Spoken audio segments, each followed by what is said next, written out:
श्रावण मास 2025 में पुत्रदा एकादशी का व्रत 5 अगस्त मंगलवार को रखा जाएगा। इस दिन व्रत रखने और भगवान विष्णु की पूजा करने का विशेष महत्व है, खासकर उन दंपतियों के लिए जिन्हें संतान की कामना होती है। श्रावण पुत्रदा एकादशी व्रत कथा द्वापर युग में महिष्मती नामक नगरी में महीजित नाम का एक राजा राज करता था।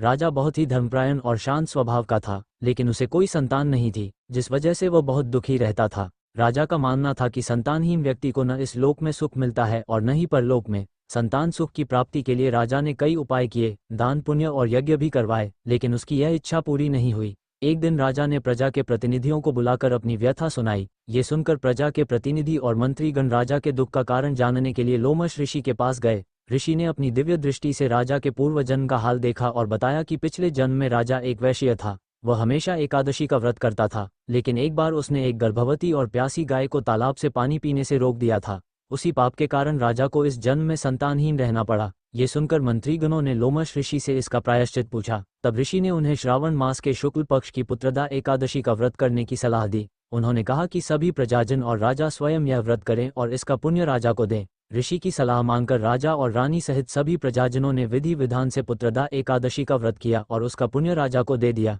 इस व्रत के प्रभाव से रानी ने गर्भ धारण किया और कुछ समय बाद एक तेजस्वी पुत्र को जन्म दिया। तभी से इस एकादशी का नाम पुत्रदा एकादशी पड़ा। यह व्रत संतान की इच्छा रखने वाले दंपतियों के लिए अत्यंत शुभ फलदायी माना जाता है। इस दिन व्रत करने और कथा सुनने से सभी मनोकामनाएं पूरी होती हैं और जीवन में सुख समृद्धि आती है।